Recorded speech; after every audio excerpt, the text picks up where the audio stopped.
Okay, hello everyone. Oh look, there's a bunch of people here already. How cool is that?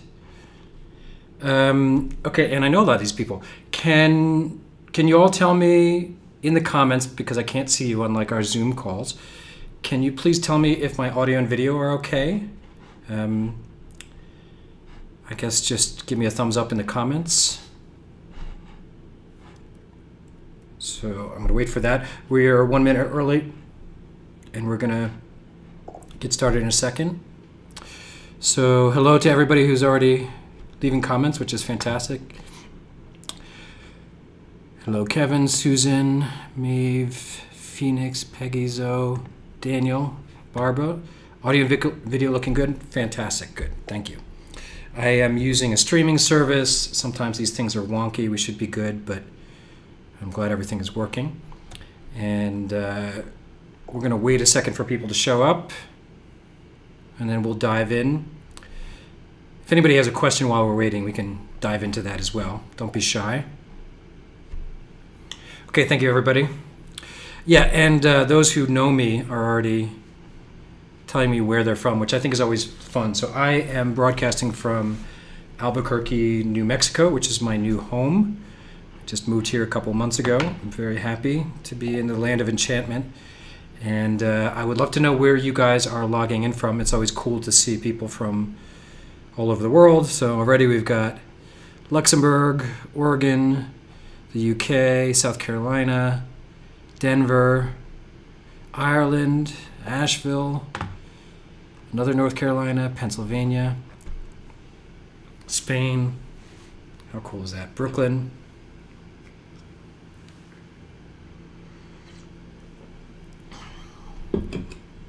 I want to try something.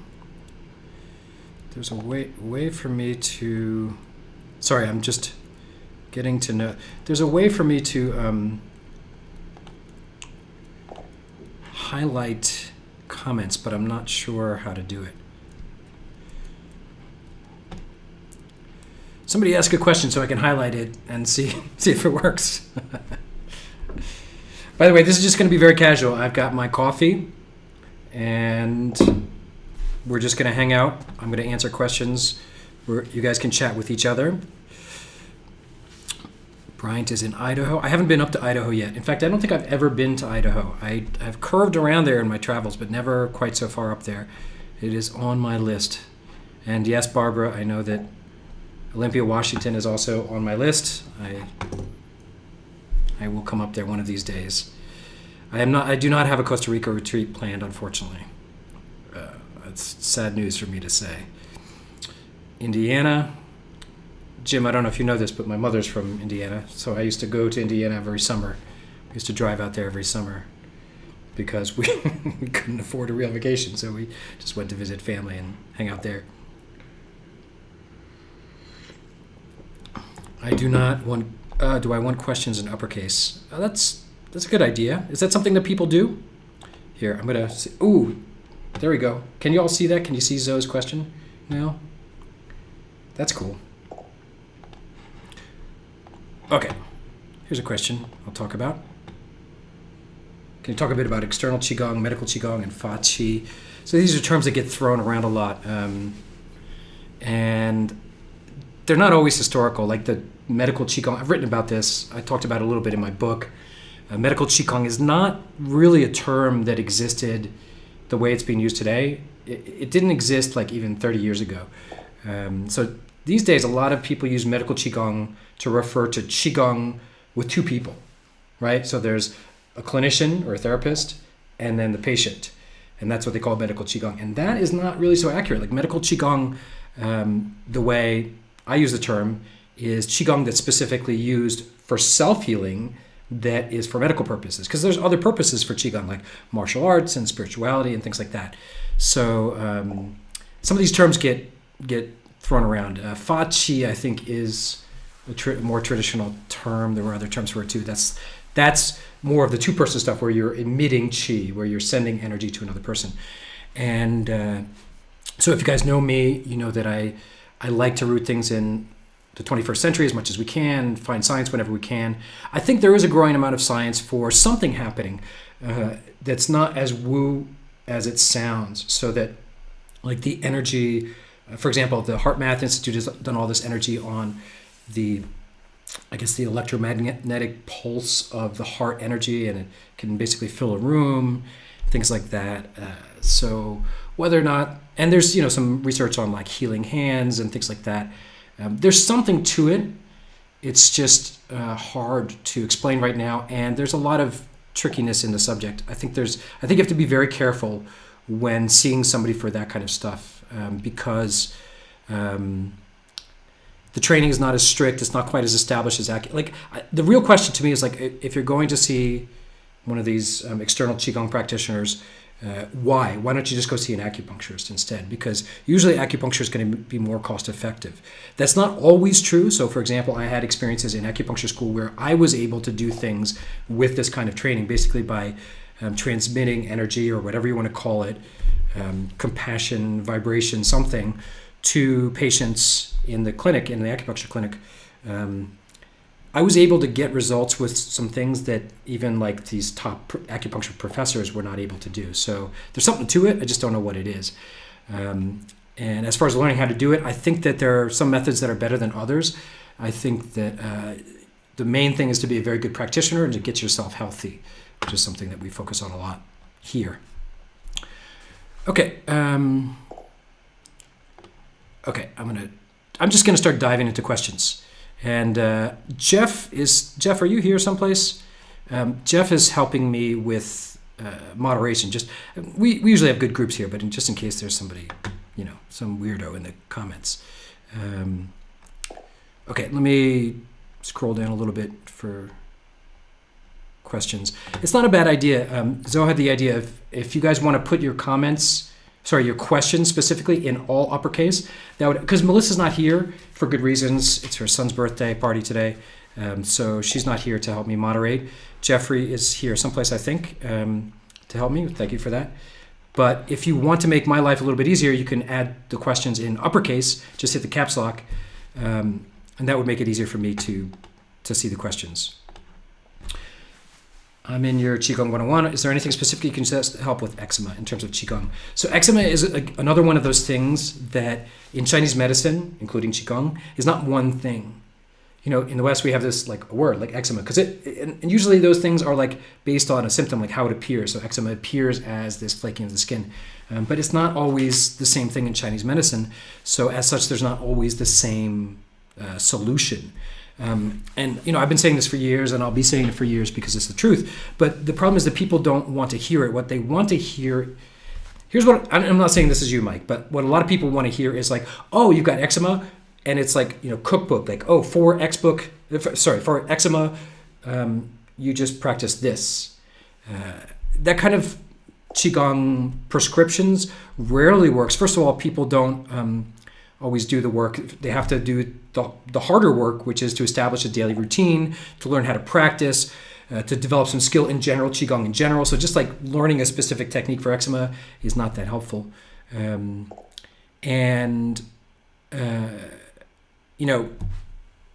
top of that, like that doesn't leave room for the customization that is the central part of Chinese medicine, all Chinese medicine really, I would say, including Qigong and maybe even especially Qigong.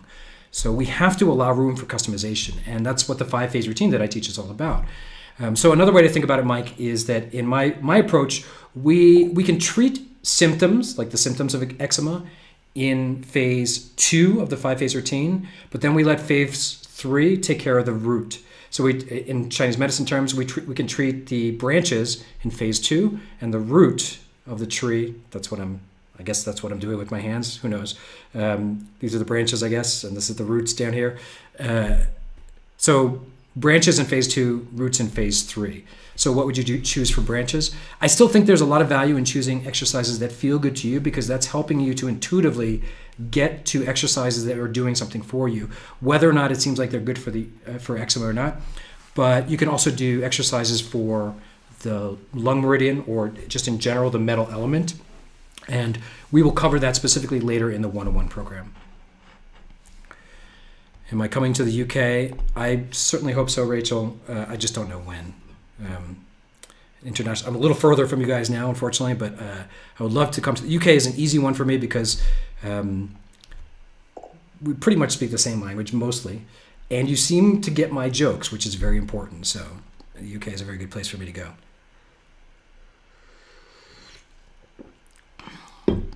Let's see, Richard, thank you for offering. In the 201 course, can we jump around with the different practices since I've had previous experience? The course will be presented like my other courses, so it'll be released every week. Once you go through the whole program, then of course you can jump around. And if you're raring to go faster than other people, you can just go deeper into the same material. You'll see that there's quite a lot of depth in the program that a lot of people won't get through. That's why people retake it. Honestly, the 201 program is, I don't know how to describe it. Both my programs are deep enough that you can review them for many years. And yet, it's still a good amount of material for a year. Okay, let me just keep going through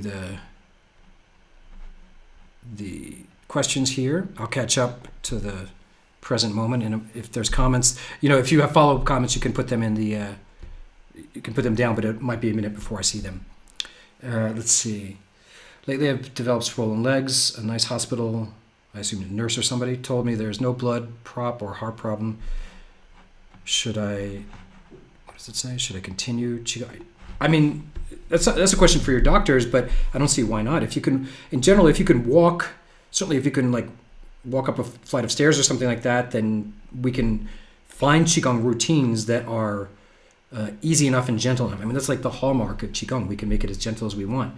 So I don't see a reason to stop. I mean, and if they don't know what qigong is, you can just say tai chi. I mean, they're not the same thing, but from a medical perspective, if they okay you for tai chi, then you're okay for qigong. And qigong can definitely help with the swollen leg. I assume there's some sort of edema going on in the legs. In Chinese medicine, that's some sort of water issue. The water element is out of balance.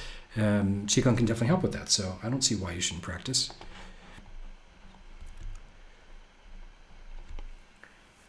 Okay, this is cool. I'm enjoying seeing where you guys are logging in from. New Hampshire, Ireland, the UK. I could talk about this a little bit. So the plans for the teacher training program are just started. As you know, Rachel, I'm just sort of behind with a lot of my programs. 301 first, and then teacher training. And then I do have a feeling that teacher training, I was just talking to a friend about this. I feel like teacher training is eventually going to become one of the biggest things that I do, or at least the most important, maybe the most meaningful. What I was talking with a friend about is that in terms of marketing, that's a word that a lot of qigong teachers don't like. A lot of people in fields related to what I do, people don't like that word. It scares them, or they think it's evil. And that's a problem because really, there's definitely bad marketing. There's bad marketing and there's, I guess, unethical marketing.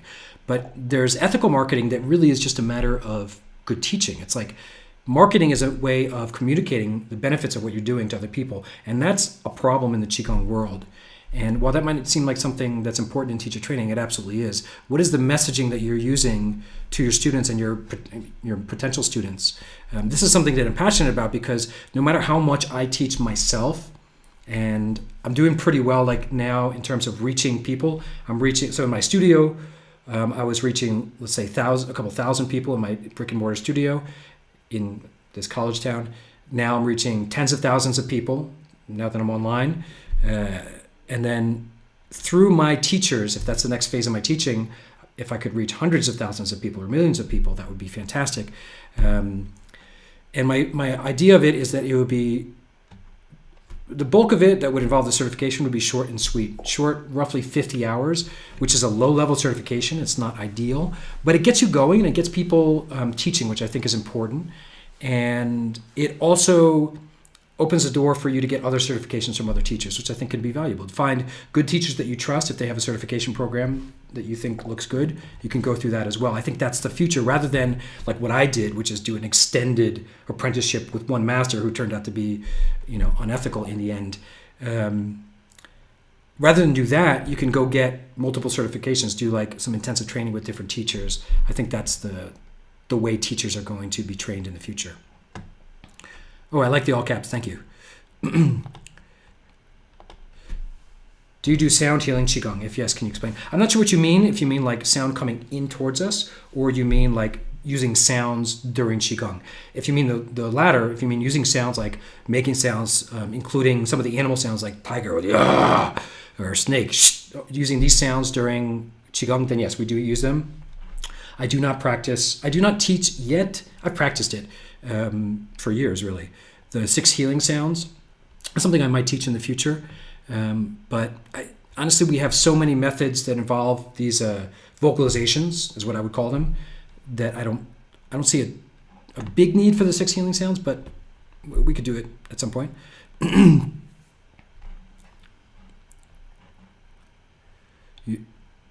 Have I ever used Tai Chi in your Qigong practice? Yes, absolutely. And I don't separate the two as much as some people. Or another way to look at it is I can practice Tai Chi as a form of Qigong. I can also practice it as a martial art. I guess I would say that I practice it as both, but I also don't shame people who only practice Tai Chi as a form of Qigong. I think that's fine, as long as they're getting the results that they like. On the other hand, a lot of people struggle with Tai Chi and prefer Qigong for its simplicity. Are the Qigong exercises done with 2 people like push hands? No, this is more like acupuncture without the needles, or acupressure without the touching. I mean, acupressure would be more of like the close. In fact, I would almost encourage people to go see a skilled acupressurist. Now that's hard. That's hard to find. Finding somebody who's very skilled at acupressure is hard. But this is somebody who is emitting, like sending chi, like kind of like Reiki. That's what it's similar to. This is a good question. I did a trap trauma webinar recently. What more do I? This is another question. So if I had to guess what I will be doing more and more of in the future, well, I already talked about teacher training, but that's sort of a separate thing. But for students, it's going to involve trauma, because I feel like trauma is the root of a lot of things that I didn't know about until fairly recently, like depression and anxiety. Certainly my depression and anxiety are rooted in childhood trauma.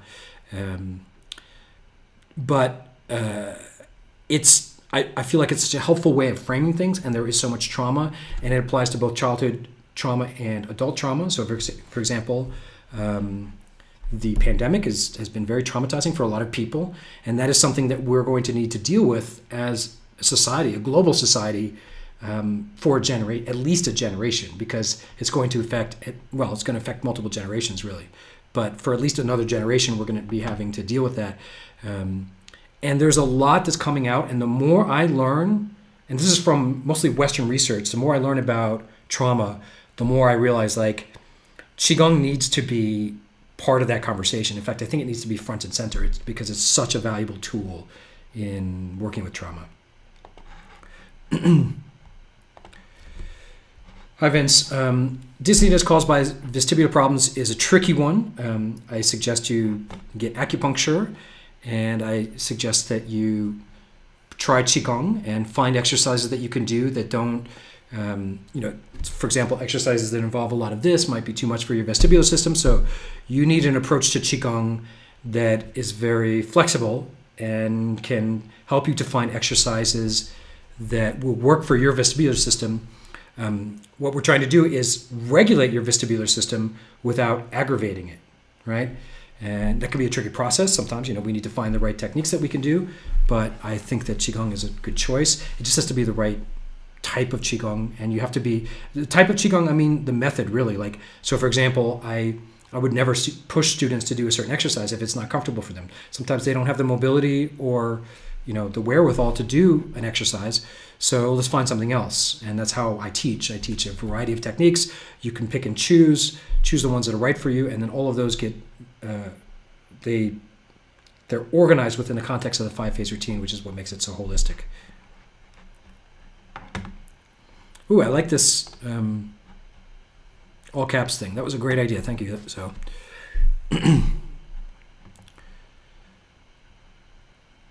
So I think I answered your question, Henry, but I think if you're asking my opinion, if your doctors say you're okay to walk and do things like that, then I don't see why you shouldn't practice Qigong. I think it will help. You're welcome, Mike. I hope that the question about the answer about eczema was helpful. Oh, this is an interesting question. Now that I moved to New Mexico, do I notice any difference in my practice due to the energy of the new place? I've done that a lot. I've been around. I've traveled quite a lot. I'm lucky to have traveled both here in the U.S. and abroad. And there's definitely different energies of places. Sometimes that energy is hard to tell in the short term. Like, for example, I was in Sedona a couple of years ago, and people talk about Sedona, Arizona as this like energy vortex and all this healing energy there. And I mean, to me, it was I'm not saying that's not true, but what I sensed in my own practice was no different than just practicing in any beautiful, spectacular place. I'm not saying that there's not more there, but it wasn't like immediately noticeable in my practice. I'm having the same experience here, but there are some like different things. Like I'm practicing at altitude, so I'm at 5,500 feet where I live, and that I just moved from Florida, which is like -2 feet, and that alone is pretty different. I feel like it's good for qigong in the long run. I think it was Ken Cohen, famous qigong teacher, who said something. I think he lives at elevation in Colorado someplace, and he was joking that living in Colorado, it's like you practice, just walking outside is practicing qigong, and there's something to it because you do have to adjust to the altitude. But I love the mountains. I love the desert energy. There is something about this place. When I walk my dog, I can see in the distance silhouetted Mount Taylor, which is this Native American sacred mountain top, and it's like 100 miles away, but I can see it, and it's beautiful, and there's like an energy to that that's soothing to me. But I think that sometimes that is a personal thing. Like for me, where I am in my life, I don't know why, the high desert is a good vibe for me, but it's not for everybody. I do like it a lot though, and I'm happy with my choice, and I'm happy to live among mountains, which is, I have not done that before, so this is a good move for me. I would love to come to the UK. I imagine I will be there one of these days. I just don't have any plans for that at the moment. Hi, Imran. Sorry to hear about your father and sciatica issue. So we were just talking about this in the Facebook group. The question, first of all, is is your father open to things like what we do?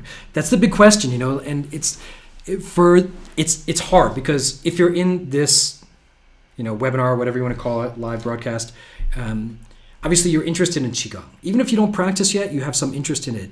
But then translating that to getting a family member interested is sometimes very difficult. Family relationships are very complicated, so it doesn't always work the way that we want it to work. And so regardless of what qigong can do for sciatica, which is a lot, the question is, what can we do to get your father practicing qigong? If you can read in English, then my book is a good choice. We were talking about how the book is a good way to get people exposed. Reading the reviews, there's about 200 positive reviews on Amazon now, and these are from real people, and that could help, spur someone into trying qigong. Some of my online materials, like my free workshop that I've been doing recently, that might be good for him. In the end, I wish I had a surefire way to help get family members interested in qigong, but that's the hard part. But if you can broach that, if you can get them interested, then working on the sciatica is the easy part. There's so many exercises we can do for them. The 5-phase routine in general will help. Things like carrying the moon, and there's plenty of exercises we can do to help with sciatica.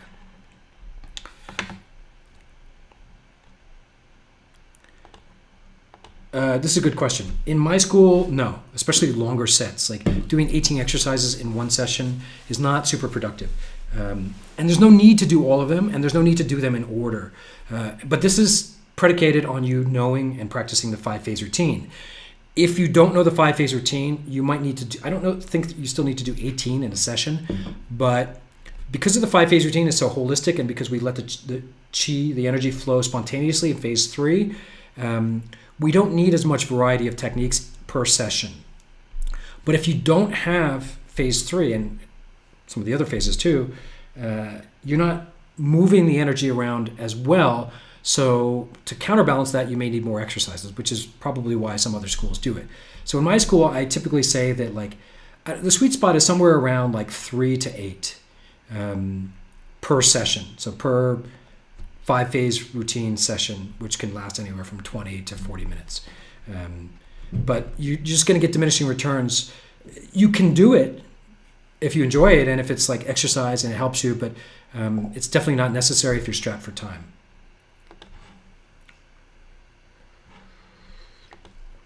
Yes, thank you, Peggy. And I kind of wrote the book with this in mind. It was almost like, okay, so how do we get students, friends and family interested? And that's not the whole arc of the book. I mean, the book is very much my own personal story as well. It's half memoir, half manifesto. But first of all, if somebody does read my book and doesn't like my approach to Qigong, then they're, okay, problem solved. I'm not the teacher for them. And it's actually good to get that out of the way early. I mean, it's good to know early that this person is not the teacher for you. But vice versa, if they read my book and what I say resonates with them and my approach, my sort of modern approach to Qigong resonates with them, then the book gives them an immediate way to get started, which is the free online course that comes with it. And it's just very easy to get into my community in a variety of ways, and that can help a lot. So I still think the book is a very good option. And I say that, obviously I would like to sell more books, but you don't make money from selling books. And especially when you give away a $50 course with the book. Like, the book for me is not about making money. It's about spreading the message and giving people the tools that they need to learn. So, it'd be nice to sell more books, but I can't retire off the money I make from the book, in case you were wondering. Osher conference at Harvard. I do not. I would like to look into this, and I'm actually going to write it down because I would like to know more about it. I know there's the Harvard book on Tai Chi, so somebody at Harvard is trying to do research on Tai Chi, which is great. I have that book someplace, but I don't know anything about this conference, but I would like to learn more. Maeve, I have a whole article about pregnancy and Qigong, which is exactly what your friend should read. If someone could search my website for that, it's something, I can't remember the number of tips, but it's something, if just search flowingzen.com for pregnancy, you'll find that article. And if you could paste that in the comments for Maeve, I hope I'm saying your name correctly, that would be perfect for you to send to them, because it's got everything, all the information you need in there. Okay, another thing I do not know anything about, the Sophia Code. I guess I'll look into that. I know literally zero about it. I've heard nothing about it. Okay, I've been doing the 15-minute routine, which is what I call the 5-phase routine, for a month. Loving it. The question is, should I avoid doing some repeated movement in flowing breeze if it's not spontaneous? I just like it. For beginners, differentiating between what's truly spontaneous and what's maybe like, you're repeating it or it just feels good, it's hard to differentiate sometimes because the monkey mind jumps in and makes comments, kind of like the comment that you are saying, like, should I avoid it just because I like it? I say that it's fine to do just 50% spontaneous, even for a full year. And actually what the interesting thing is that allowing yourself to do some of these things that you're moving, whatever you're doing in the flowing breeze, swaying willow, can actually free you up because you're not thinking about it anymore. You're allowed to do that. You're allowed to do some not truly spontaneous things during the spontaneous portion, which takes a weight off and sort of puts the monkey mind out of the forefront. So the answer is yes, keep doing it and don't worry about it. And then, check in a year or so into your practice, it's just going to be much more clear. You're going to realize, okay, like maybe some of this is not totally spontaneous, but a lot of this really is. I am going with the flow, which is really all that matters. Are you going with the flow? Ruben, this is an interesting question. Can you gather too much energy in your system when you practice Zhanzhuang in combination with celibacy? Absolutely. And I've talked about this a lot. I don't know if you're in my Facebook groups or any place like that, but especially young men, young in their 20s and 30s, men, there's a lot of bad information about what is typically called semen retention, which is like celibacy and qigong exercises and retaining semen, so basically avoiding ejaculation. And a lot of the information out there is just not serving people well. I'm not a fan of it. I've talked about this. I think that if you're interested in this topic that you should discover, you can find it on my website. Actually, if you just search sex and my website on flowingzen.com, you will probably find this article. But there's a chart from the Suni Jing, which is a old treatise on like Chinese medicine and health. And it basically gives you a formula for how often. And I think that especially if you're doing Zhanzhuang, that chart is a much better thing to follow than like, people do. We have these students that come into the groups and they say, oh, I've done 400 days without ejaculation. This is a young man. I know this is a sensitive topic for some people. It's like, whoops, what did I sign up for? But there's a lot of information out there about qigong and this stuff. So, and I think some of it is harming, especially young men. There's a saying in Chinese. I'm going to tax my Chinese here.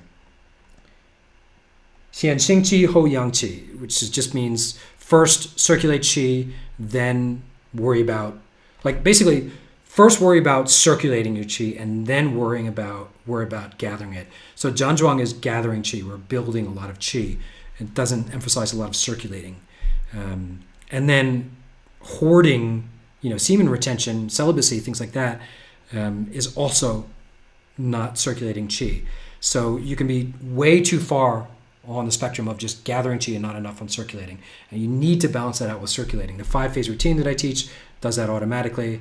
And I think if you can find that chart on my website, the Suni Jing, that's SU space NI space Jing, Jing. And there's a chart on my website, which is from the classic text, but it's easy to find on my website. Do you think you might make a second edition to your book to include awareness of trauma? I included a little bit in there, but that's a good question. So the question is, do I update the book with a new section on trauma? Maybe. Or do I just write a whole new book on trauma? which there's some strong arguments for that. This is a good question. You can worry about this if you want, but it's not going to help at all. And it's totally natural and happens to the best of us. If there's no sharp pain coming along with those sounds, like obviously if a knee tendon, like if you burst the ACL, the ligament, the ACL ligament in your knee, very often there's a loud pop. So that's like a sound and an injury. That's very different than cracking your knuckles or creaking and crackling that you might hear internally. Other people may also hear it externally. Those things basically come from us not moving enough. So qigong is one wonderful way to get started with more movement. It will help to lubricate those things. It's rust and dust that we need to get rid of. And as long as there's no sharp pain associated with that stuff, it's generally safe, and you're probably doing a good thing by opening it up. And that's one thing that qigong does. It opens up the joints. Okay, the link is there. I can't click on it here. That's a search link, but hopefully you guys can click on it. I'm not sure. But here's the link for Maeve. I don't think the monkey mind is nasty. I think it served its purpose, and I think it's it's just a fundamental human experience. I don't think there's much to be gained from. In fact, I think this is one of my criticisms of some of the spiritual traditions, including Zen. I think that Richard Schwartz, the founder of IFS, Internal Family Systems, in his book No Bad Parts, he has a very strong argument that a lot of the way spiritual traditions are being presented in the 21st century and also the 20th century, there's a lot of shaming of our own mental processes rather than what Schwartz advocates, which is also in Zen, which is why I think it's we need to maybe come full circle here. It's like instead of like yelling at or getting angry at or creating any kind of animosity towards the monkey mind, let's make friends with it, because the monkey mind is a part of our psyche. It's part of the human psyche, and it serves a purpose. The monkey mind can be very helpful, especially in human evolution. It was probably helpful historically, but it's got no business leading the way in meditation. So for me, I'll give you an example. Now, I struggle with the monkey mind during my day and when I work and with life tasks, I would say, because of the ADHD that I have, like sometimes basic life tasks are challenging for me. But in my practice, I have a much healthier relationship with the monkey mind. And what that looks like is like the monkey mind comes in and it's kind of like, a pet monkey that comes in and wanders through my practice session.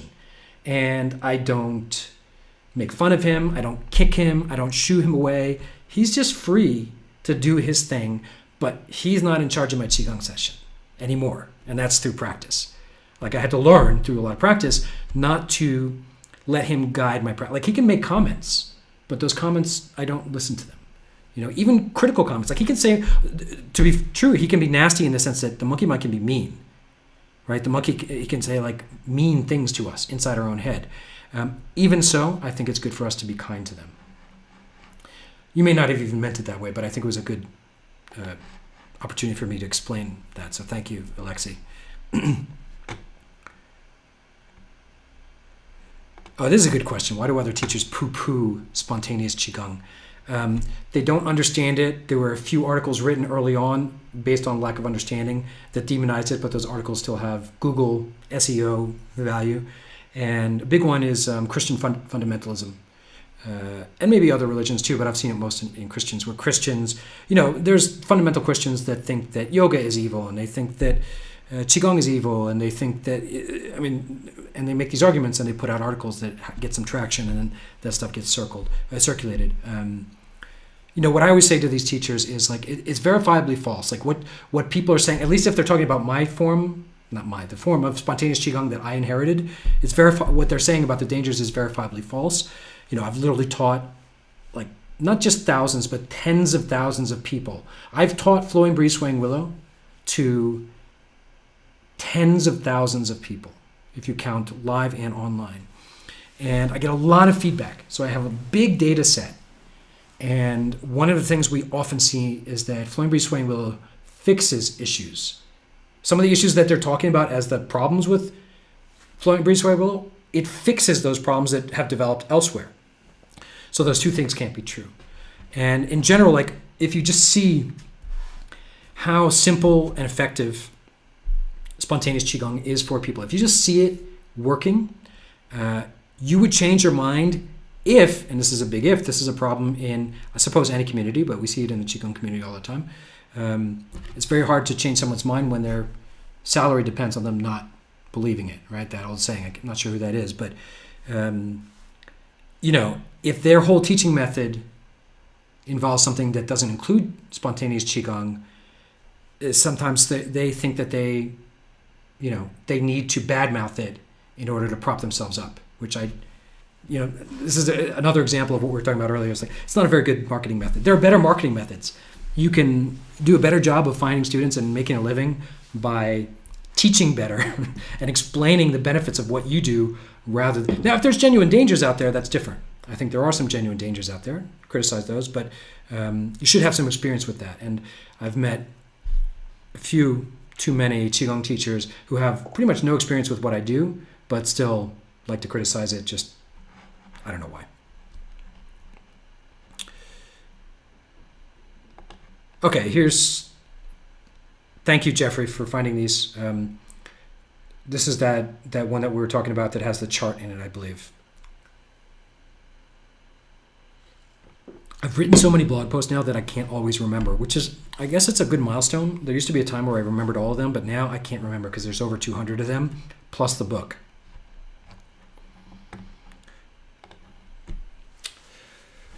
Lily, I'm sorry to hear it. Don't you know the 5-phase ring? Didn't you practice it? I feel like you knew it at one point, but maybe you stopped practicing. I'm sorry you haven't been able to work in 14 years. If that's the case, when that's the case with people, there's usually a lot going on, usually compounded issues of like mental health issues. Maybe, it can be a lot of things. It could be undiagnosed autism. It can be ADHD. Like I was late diagnosed ADHD. It can be depression. It can be...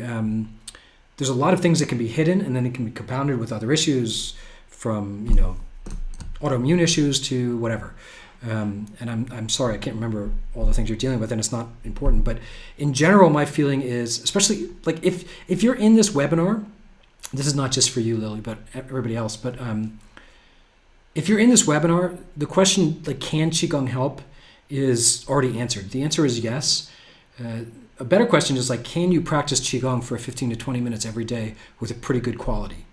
You don't even need to be an A student. You can be a B or a C student even, but can you practice every day following the methods that are laid out in my book? That's obviously my method, but I talk a lot about qigong history and, qigong in general in the book. So if you read my book, you practice for 15, 20 minutes a day, is it going to help? Yes. Does that mean it's going to fix everything? No, healing is messy and complicated. I think that qigong, if you ask me, and I think I can make a strong argument for this even now, like after all these years, like if there's one thing that we can do for our health in general to contribute to the healing process, I think there's a strong argument that qigong is the number one thing. But does that mean that that's everything? So for example, I mentioned like, somebody tears their ACL. That happens. Shit happens, even accidentally sometimes. Like they get hit by a car or something and the ACL gets torn. In that case, surgery is probably necessary to repair the tendon, the ligament. And will qigong help the healing process? Yes. So, I talk about this in my book that qigong is not a panacea, but I still think it's like, the real question is, should we is it worth practicing? Do the benefits of learning, including the money? So let's say you spend the money on the book, which is negligible. I mean, the book is just the dollar for dollar, the best deal that you can get. But then let's say you take my 101 or 201. So you're talking about, $600 for a whole year of training, which is like half what I used to charge in my studio. So compared to other things that you could spend that money on, right? Like, it's not very many doctor's visits. I mean, a vet visit. Like I was with the vet last month with my dog, and it was $600, and that was for. I mean, he's an older dog, so he's like got some. He's got some medications, and he had to get a bunch of shots, and I got a year's worth of stuff. But like, still, you can spend $600 pretty quickly on a 14-pound dog. Is it worth it? So even if you factor in the cost, I think even if I factor in, I had to fly to Asia, so I spent tens of thousands. I don't know what I spent on my training total, but tens of thousands of dollars. So it's more like a college education for me, and absolutely still worth it, even if you exclude the money I've made from qigong, because it's my profession, right? So for me, that's a bit of a different equation. But even if I were just practicing qigong for my own health and wellness, there's no question. Like, it was worth that money and time and effort. Is it worth practicing qigong? I absolutely think so. But that's the hard part. Like, and that's where some teachers will try to shame people, into practicing rather than helping them develop a routine, which is what we do. Okay, so you stop practicing. So that's good, Lily, because that means that you've already made some mistakes. Failure is part of the process, right? You have to fall off the horse at some point. So, okay, you may fall off again, but at least you've got some experience with that. The question is, how do we get you back up on the horse? And that's something. That's what we do. That's what we do in all of my programs, regardless of what we're teaching. It's what we do in Costa Rica too. When I go there, like, we always have to help students to either establish or reestablish their practice. This is a good question. Can there be initial stirring up of current health issues when one first starts to practice? Yes. Here's what to look for. It's very simple. So if you are feeling better in a variety of ways, like you're practicing qigong regularly, maybe you've done a 30-day challenge, you've done like 30 days in a row of the 5-phase routine or something like that, and things are getting better. So there's a clear, I think I'm sleeping a little bit better, I have a little more energy, my digestion is a little bit better, my mood is there should be clear things like that, but also you have some weird stuff. Maybe some stuff from the past, that back pain from 7 years ago is returning, or some of this grief that I felt when my parent died is returning. If it's both of those things, like you feel good things but also some weird things, then we would call those growing pains, because there's growth, you're seeing some growth, but there's also some pains along with it. If not, then we need to adjust. Like if it's just all bad, then something's wrong and we need to fix it, and I will help you do that. That's a good question. Which course for the monkey mind? The monkey mind and anxiety are not necessarily, they overlap, but I wouldn't say that they're exactly the same thing.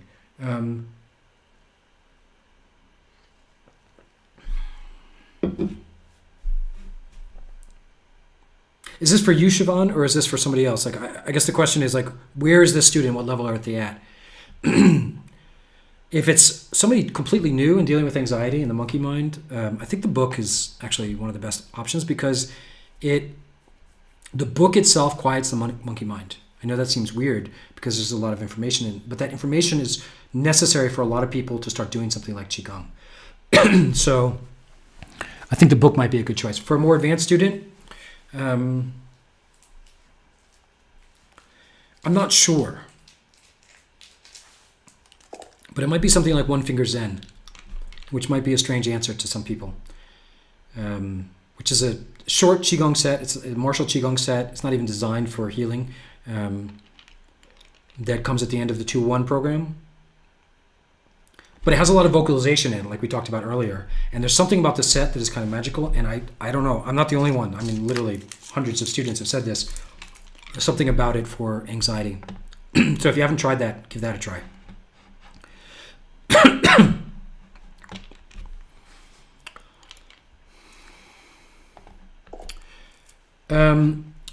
So B1 thiamine deficiency, can qigong help with mineral vitamin nutrition? Obviously you need to fix the nutrition, but if you're asking if qigong can help with like your digestive system, yes. Can it help with the absorption of minerals, which is sometimes blocked because of a complex, like the body is very complex at times, and so like B1 or folate or even magnesium absorption can be blocked because of just like your system isn't functioning correctly. So will qigong help? Absolutely. And again, we're practicing qigong for a variety of benefits. So I don't know if this would be the first thing that you'd benefit from in practicing qigong, but it's something that I can theorize that qigong will help with. And along the way, you're going to get other benefits anyway, so it's not even going to matter.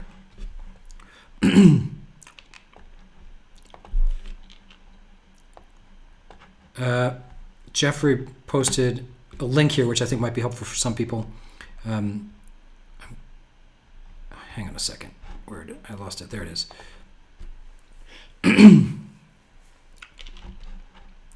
Yeah, thank you for saying that healing is healing, and this article might help. So, in my streaming system, I cannot click on this link, but hopefully you guys can actually click on it. And yes, Jim summed it up. It's worth the practice. Thank you for saying this, Sue. Yeah, even beyond the price. It's funny, when I was learning marketing, a lot of the marketing stuff out there is not designed for people like me because I teach students. So, and a lot of the marketing stuff is out there. Honestly, it's a lot of coaches coaching coaches. It's a weird world out there, and it's a lot of business to consumer, so business to business. So it's like they're selling something, some sort of business that helps other business owners or something like that, which is different. It's a totally different mindset because I'm helping people who are consumers. I'm business to consumer mostly, except when I teach teachers. And, so they tell you to price your product, so like my 101 or 201 course, based on the result that students get. So I did a lot of deep work into this at one point. I was like, what kind of, and I actually asked my students, I polled them, I talk about the results that they get, and I tried to figure out what would it cost to get this kind of result that my students are regularly getting from the 101 or 201 program. And you just very quickly in the $5,000 range, right? So if I listen to them, how much should my price be for the course? If it's going to be priced on the result, then it should be $5,000, $10,000, $15,000 because that's the kind of results. If you look at what people spend on acupuncture, on specialty doctors, on all sorts of healing and chiropractic and massage, and you add all that up, and then you compare those results with what students get going through these programs, they're very comparable results for, you knock off a zero from the price. Anyway, sorry, that was a tangent, but I think it's interesting. Okay, good. This might be helpful for Lily to hear. And you guys, if you don't know this, you're not alone. There's a big world of people out there who are, well, certainly there's a disabled community of people who cannot work and know that they're disabled from working. But then there's a large community of people who don't know they're disabled or aren't yet willing to admit it, and are not able to function in society. I think that's a key point there. Is that there's other types of work that you guys might be able to do, but society doesn't really encourage us to do those. Like, I don't know, you might do great tending a garden and growing a bunch of food for your family or something, but it's not something that society talks about. But just know that you're not alone. There's a lot like you worldwide.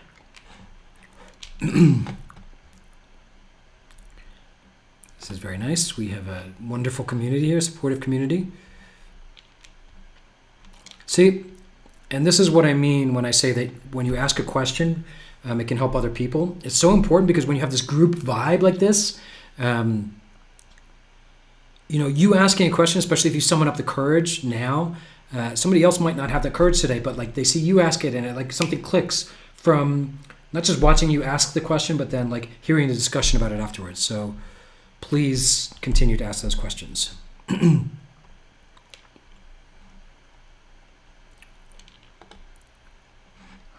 Heidi, I hope you're still going hiking today. And I hope the weather is gorgeous up there in Colorado. But thank you for this comment. I think practicing daily is, I don't want to say essential because I don't want to shame people if they only practice 5 days a week. But if you're practicing less than about 5 days a week, then we're into like dabbling territory and it doesn't work quite as well. And the beautiful thing is that you can get a lot of mileage. So let's say you practice 5 days a week for 20 minutes per session. And then 2 days a week, you do just 2 minutes a day. But you maintain that for a while. Like you're able to keep that going for a while. A year, 2 years. That's where the door opens to deeper practices and doing every day. And you eventually get to the point where every day is relatively easy. And I say that as somebody who does not make habits like that very easily. So some people shy away from the idea, what do you mean I got to practice every day? You got to practice every day, but it's really only like 20 minutes or 15 minutes even. And then some days you can do 2 minutes. It's very doable. People could do it. But set that mindset of like working towards every day, because that's when the real magic. And I don't want to scare people again, but twice a day, 20 minutes per session, that's where the real magic happens. 20 minutes or even 15 minutes twice per day, that's when some real magic happens. So Siobhan, then adjusting my advice a little bit, I can't remember if you've been through the 201 or not, but you'll get One Finger Zen at the end of the 201, and I recommend that you try it and spend some time with it. So I'm going to teach the small universe this fall. I've already committed to that. Bone marrow washing is not going to be part of that course. I'll teach that separately at some point. That was a big question for me. Like, do I teach bone marrow washing first or small universe first? And I decided to teach small universe first. Life is short. You never know what's going to happen. I would like to get that out there.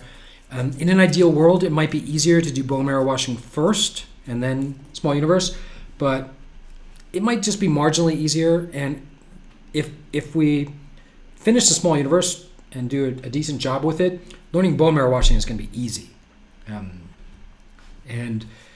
This is the way that it was done a lot too, is that you learn the small universe as the base for more advanced skills.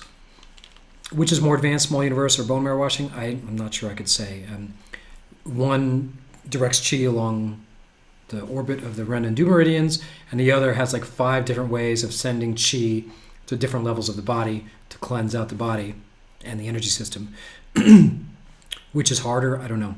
But anyway, I chose to do the small universe. It's something I can tackle. Eventually, both of those will be in my 301 course whenever I can finish that.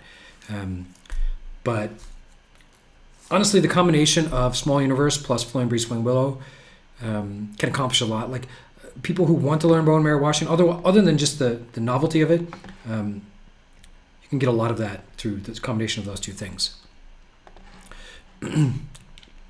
This is called One Finger Shooting Zen, Tony.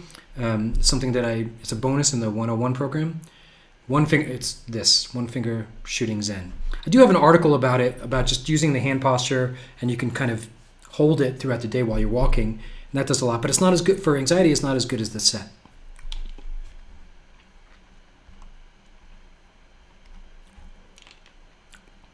Good question. Sorry, I have a lot of existing students in here, Lucy, so I should explain it. So spontaneous qigong is a fundamental part of what I teach, my method for qigong.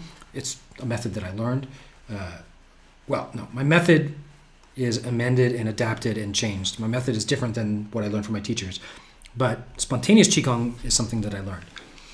And it's hard to describe. It's actually easier to learn than to describe. I describe it in my book. I describe it a few times on my website. But in short, we do a bunch of qigong exercises in a specific way. We have a whole routine with 5 different phases. And during one of those phases, what we do is kind of go into a meditative state and go with the flow. And what that means for the beginner is just loosening tension, both mental and physical, until the body starts to sway a little bit, quite naturally. And it sways because the body is doing things, which is good. It's that healing energy that we were after with qigong. The body will sway a little bit because the blood is flowing, the lymph fluid is flowing, your cerebrospinal fluid is flowing, or using Chinese terms, we could say the qi is flowing. And this process of letting the qi flow like that and going with the flow, allowing it to flow, you have to allow it to flow. That's the key. This process of doing that every day within a structured routine is remarkably healing, to the point where it helps people who have done qigong for 10 years and not gotten the results they wanted, or done all sorts of other healing practices that they've tried, including medical practices that have not gotten them the results that they want. Like, it is a very powerful practice, which is why, earlier when somebody was saying that why do teachers speak badly about spontaneous qigong, it's nonsense, because it is so powerful. It's arguably one of the most important things that I teach, and by the way, I teach it in my book.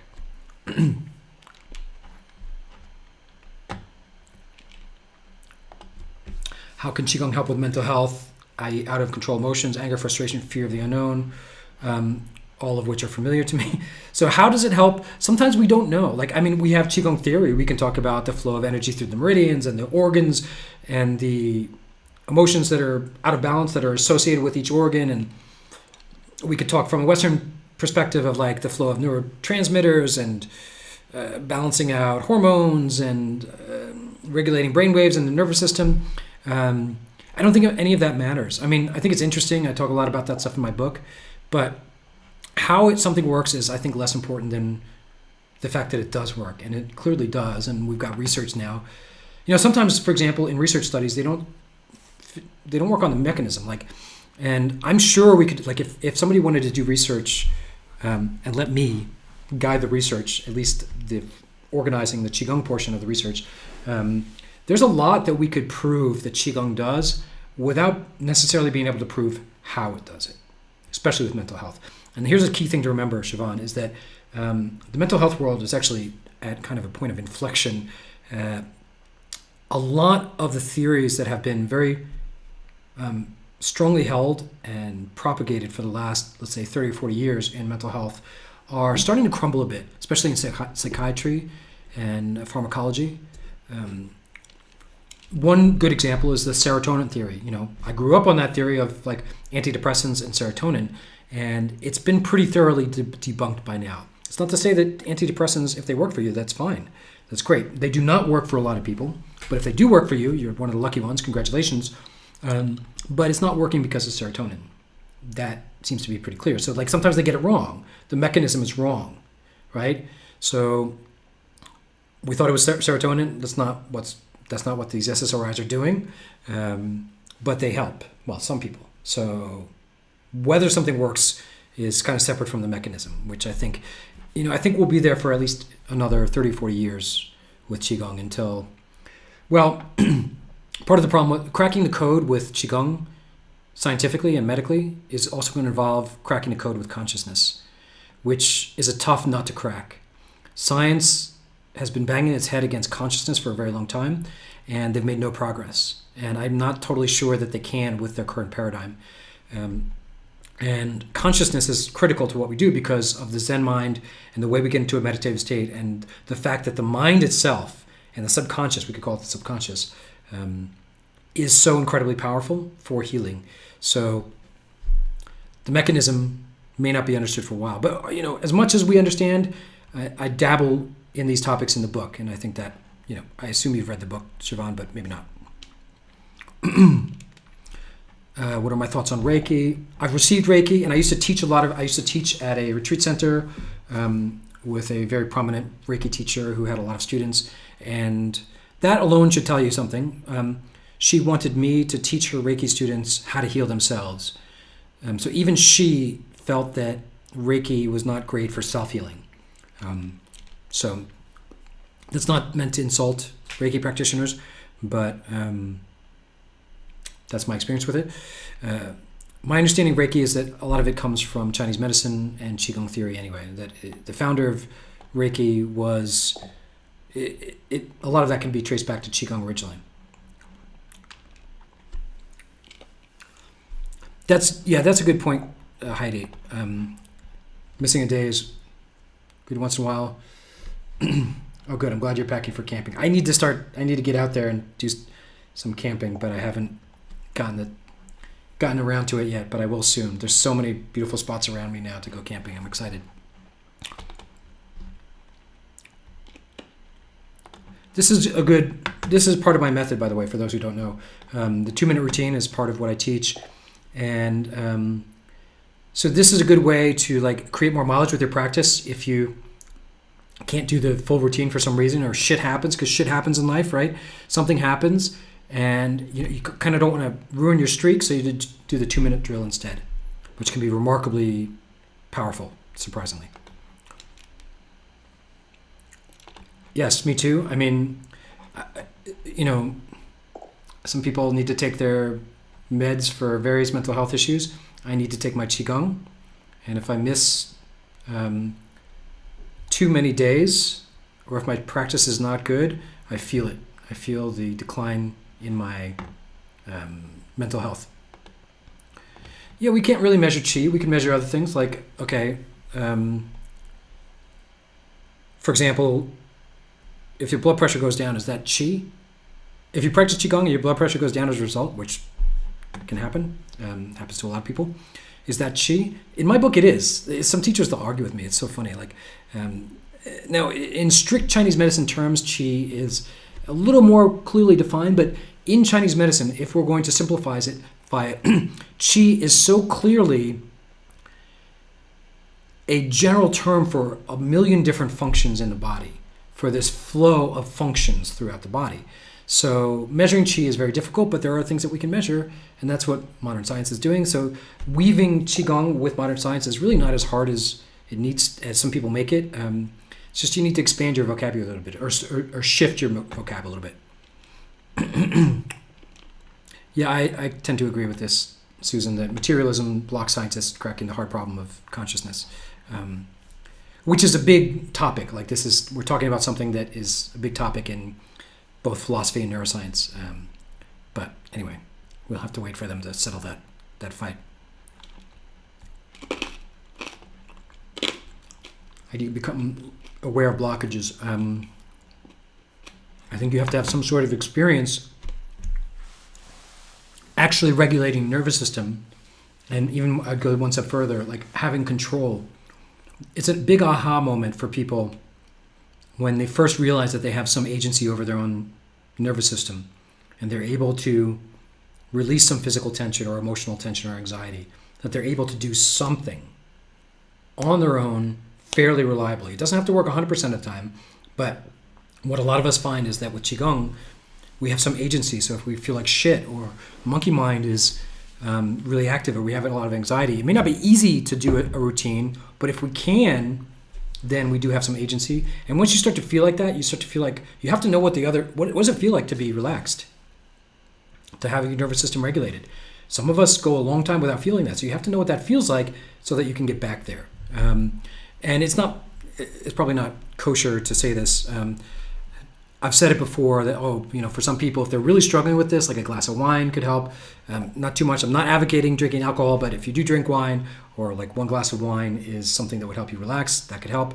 And now that I live in a state where cannabis is legal, I could include that in the equation. That I would say, especially the edibles, like for those who don't know, I live in New Mexico, and this is legal here now. But like the edibles, which seem to affect me and other people differently, if you get the right dose, like the equivalent of, let's say, 1 glass of wine, it really relaxes you and kind of gets you out of our normal loops. That can give you a peek into a regulated nervous system that would otherwise hard to get there. A massage, a bath, a lot of things can help you to get regulated. But you have to know what that feels like so that you can work your way back there and then have a plan to get back there, something like qigong. I'm certainly not advocating using substances to get there regularly. I'm just saying that if those substances, I'm not against substances like that, the way shamans use them in the past to help us sort of just, even a tiny alteration to our consciousness can help us to experience a regulation of the nervous system that would otherwise be very hard.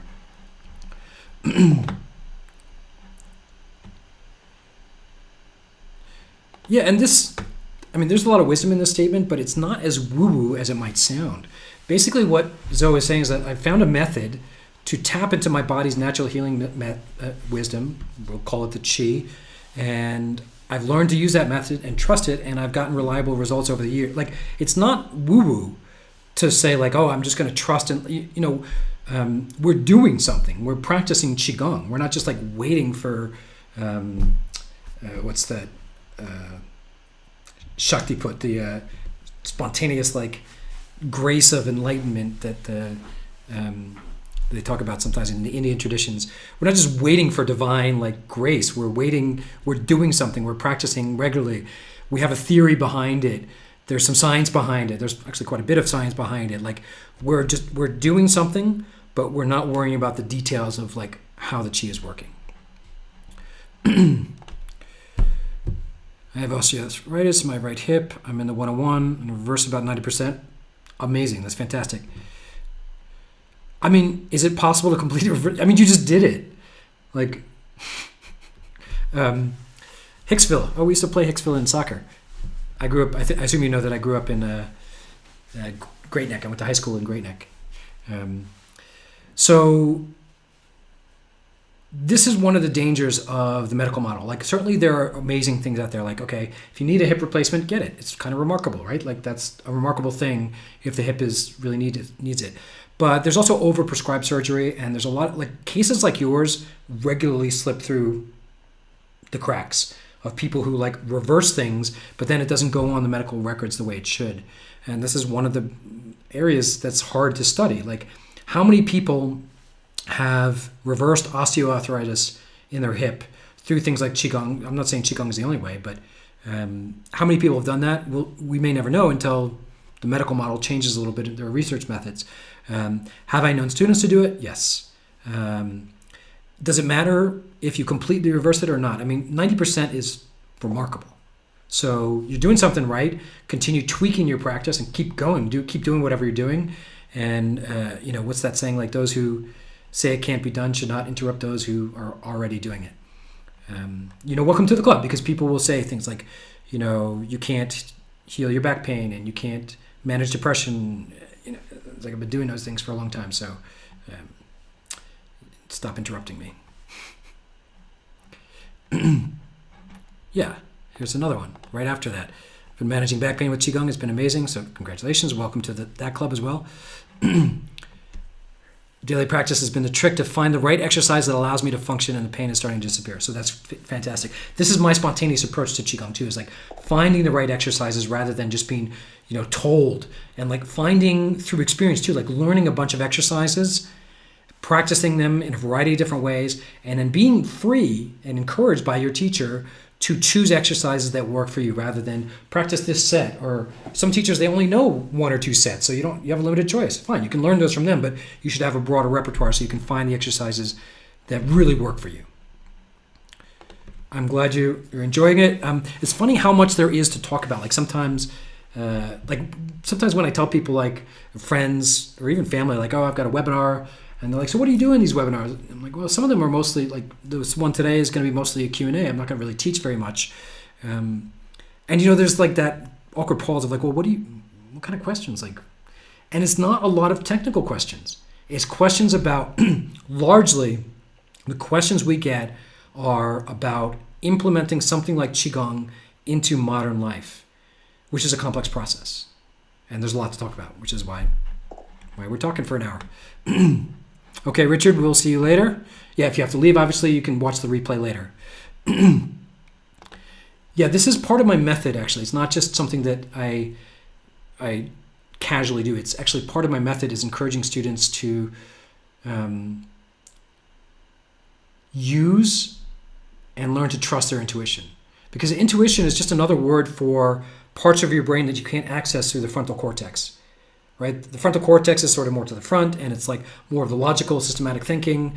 And when you learn to tap into your intuition, you can use more of the whole brain. And like the frontal cortex is not good for writing poetry or making art, right? You can probably write a poem with the frontal cortex, but it's not going to be any good.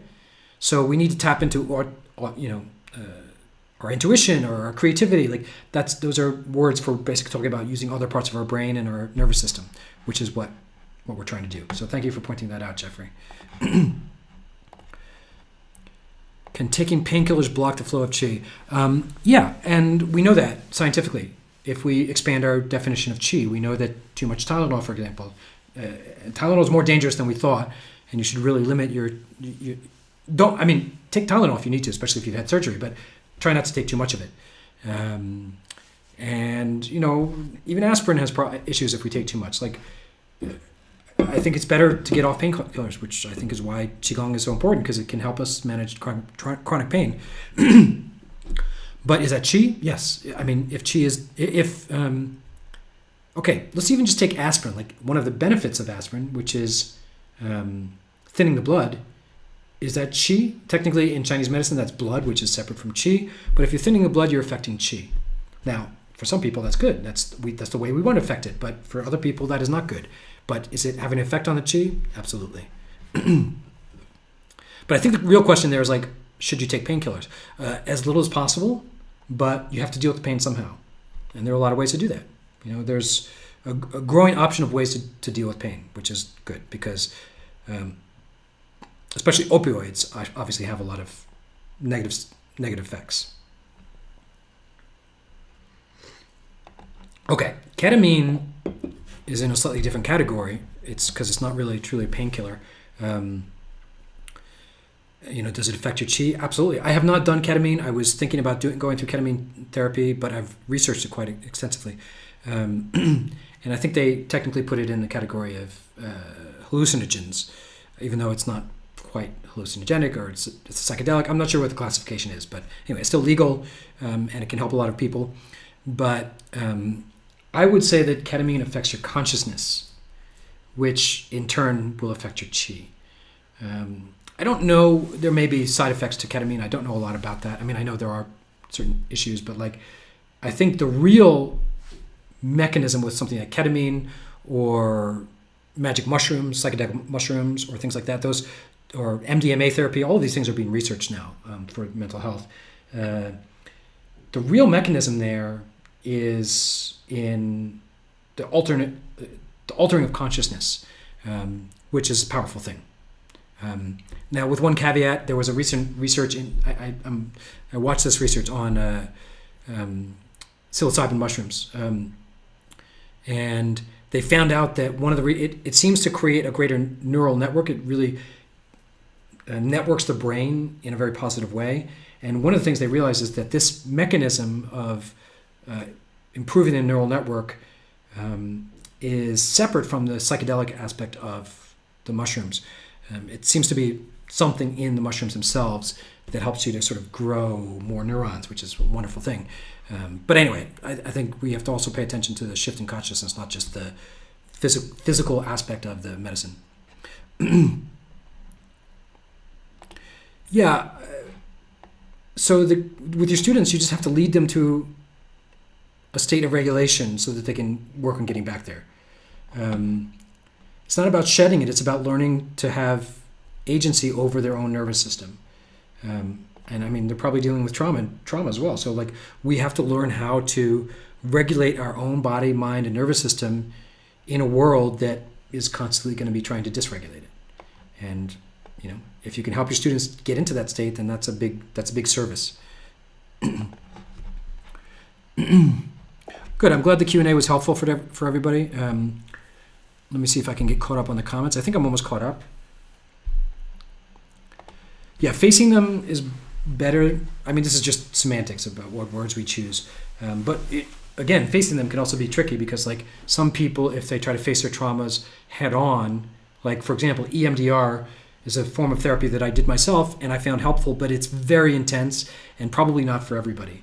It can be very, very powerful and sometimes, like, can make people relive their trauma. So is that facing the trauma in a productive way? The latest research seems to suggest that facing old traumas, especially repressed traumas, is not always helpful. Sometimes we need to go in a more circuitous route.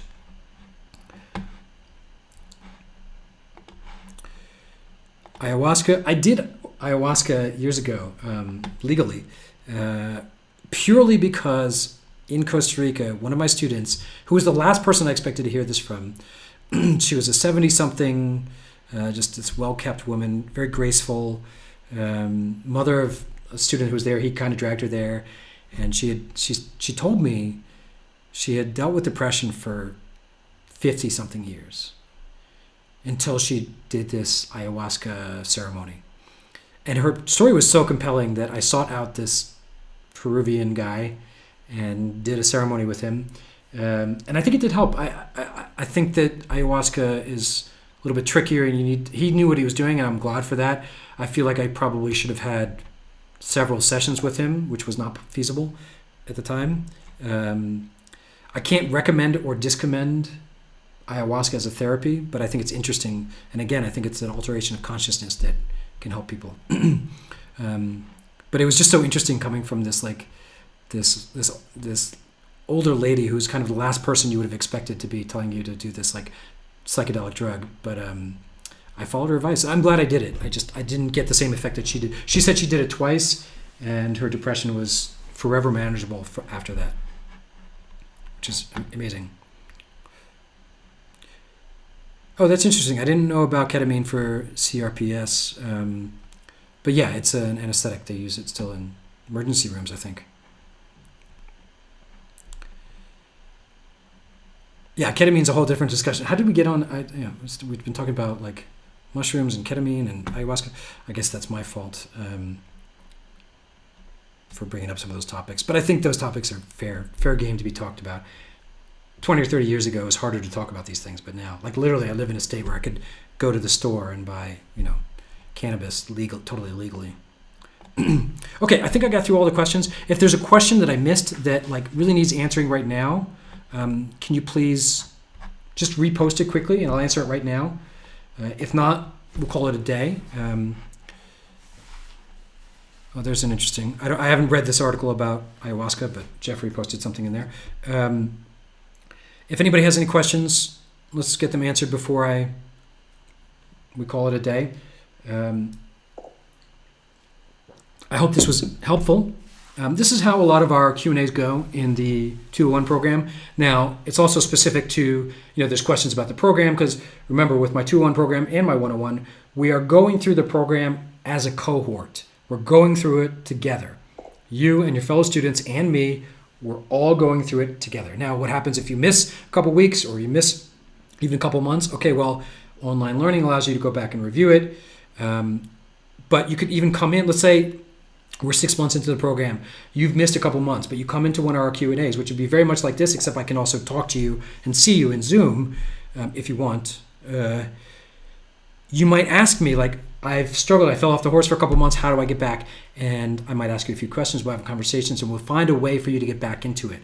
I think what a lot of people honestly find surprising about my programs, and I find this surprising as a teacher, what students find surprising about my programs is that I'm actually there with you and I develop real relationships with my students, right? Like I talk to my students. I remember a lot of my students. I have conversations with them. Like, we go back and forth. Like, I'm not just, I guess some of the qigong, maybe the big name qigong teachers out there, like, the programs are just very hands off and, like, you don't have contact with the teacher. In my programs, you have contact with me like this every month. And then you can also ask me questions in the programs, like, literally, and like, typically, if you have a question about something that's going on with you in qigong, you can get an answer from me in like less than 48 hours for sure, and very often 1 hour, less than an hour. Like very often, like you post a question and I'll respond to it in an hour. And sometimes I'll miss it. It'll take me a day or two to get to it, but like you can get answers. You can get access to me. That's what I do for a living. That's why it's surprising to me. Like, what are these teachers doing? Like, I spend most of my time talking to my students and answering their questions. That's the bulk of my time, and administrative stuff of running, a massive online like course that's got a lot of technical stuff, but that's separate. So if this is the kind of thing that you feel like would benefit you, then my programs might be a good fit for you. For those of you who are not in my programs. Oh, what was the further query about teacher training, Rachel? It's in all caps. I should be able to find it. Let me scroll up. Thank you for that all caps idea. I'm going to use that in the future. Even though it kind of looks like you guys are screaming it at me. Can you update us on your plans for a teacher training program? The update, there is no update because it's not at the front of the queue yet. Small Universe will be first. There's a chance that after the Small Universe, I'll feel like enough of the 301 is done and we can shift directly into a teacher training program after that. But Small Universe is going to come first. So I don't have a time frame yet, unfortunately.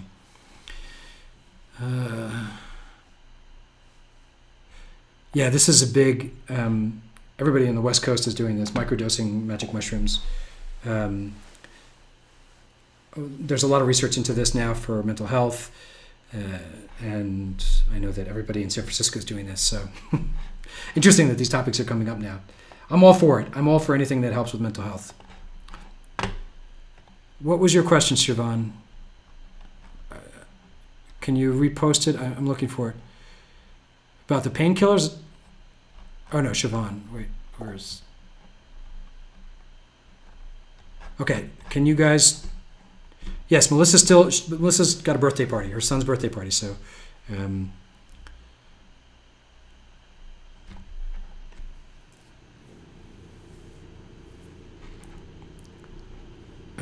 Okay, Siobhan, if you can show me where that question is, I'll get to it, but I can't find it at the moment.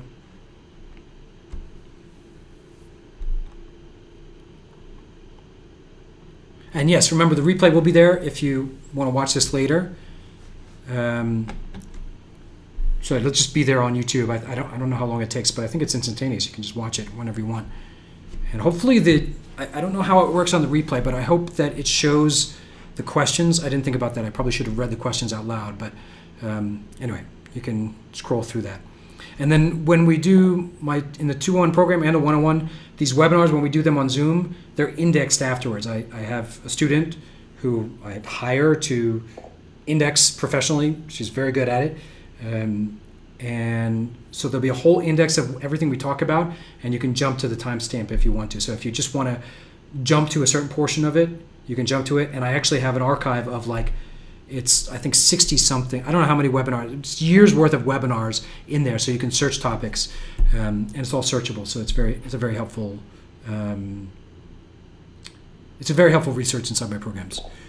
Should I do 201 now in order to qualify to get on your future teacher training program? You haven't done the 201 yet? I thought you did it. I think you should do it.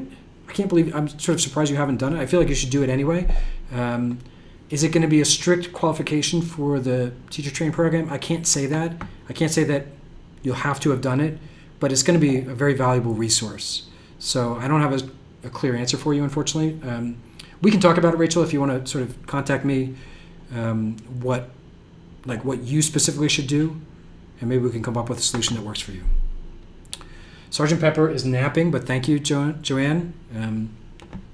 He's struggling. It's very hot here in Albuquerque. This heat wave, it's not nearly as bad as some of the rest of the country, but it's hitting us a little bit, and he does not like the heat. So he's doing a lot of sleeping. If this was the question, I answered this already. So we can scroll back, and I answered this earlier. If that was the question, Siobhan.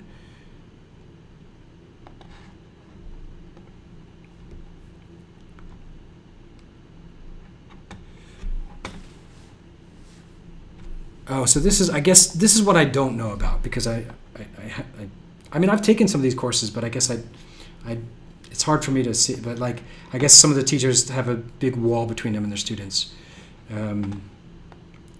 which do they just have too many students? Do they have some students that they can have? I don't get it. But anyway, that's not how we do things here. Okay, I think I got all the questions. This worked pretty well. Thank you, Jeffrey, for your help. That was super helpful as moderator. Wookie710 was Jeffrey, so that was very helpful. Thank you for joining. Any last minute questions before we call it a day? We've been on here for about 90 minutes, so let's call it a day. And of course, there are a million ways to reach me. Facebook is one of the best ways to reach me. You can email support@flowingzen.com, and me and Melissa will help you if you have questions, especially about the 2-1 program. Because remember, the 2-1 program is open now for enrollment, but closes Tuesday, and then I only open it once a year. So if you got to decide now about the 2-1, because we will start next week, and we'll go a full year. So if you want to do it, you got to start now. Otherwise, you got to wait for the 101 in January or the 201 next year. Okay, Siobhan, I have not found your question, and Zoe reposted something, so I'm not sure what to do here, but I'm happy to answer your questions. I think we're struggling to find it. You say you can't miss it, but I missed it. Is it this one? If it was this one, then I already answered it earlier. Okay, I think we'll call it a day. Thank you for joining, everybody. Thank you for being interested in Qigong. I'm still amazed that people are so interested in Qigong. That's a fantastic thing. Maybe the world is changing. Maybe the world is changing and opening up, because it didn't used to be so easy to find people who are interested. There was a lot of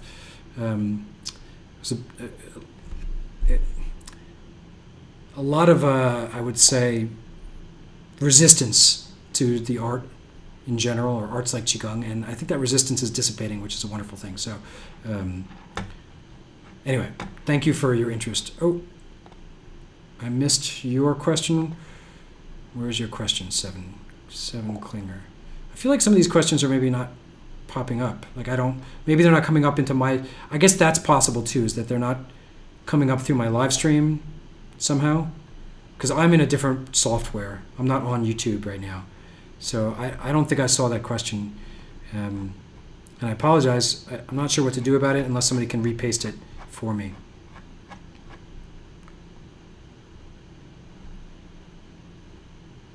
Yeah, Kathleen, you can retake the 201. It's lifetime access. So 7 Klinger, if you can repost it, I'll try to answer it quickly. Otherwise, we'll call it a day. And I do apologize for missing a question. I'm looking now. I'm scrolling through right now, and I do not see it. So that tells me that maybe my software doesn't get all of the comments somehow, because I just do not see it. I'm sorry. And also Siobhan's other question, whatever that was, I do not see it. Okay, one last look. Yeah, Kathleen, I just answered that. You have lifetime access, so you can take the new one. Okay.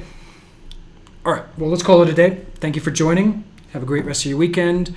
Hope to work with some of you in my 2-1 program. And I will see you guys around in the larger Flowing Zen community. Take care, everyone. Keep on Qigonging on. Thanks for joining. How do I end this is the question. Okay. That's a good question. I do not know how to turn it off in here. Oh, there's a finish button. There we go. I found it.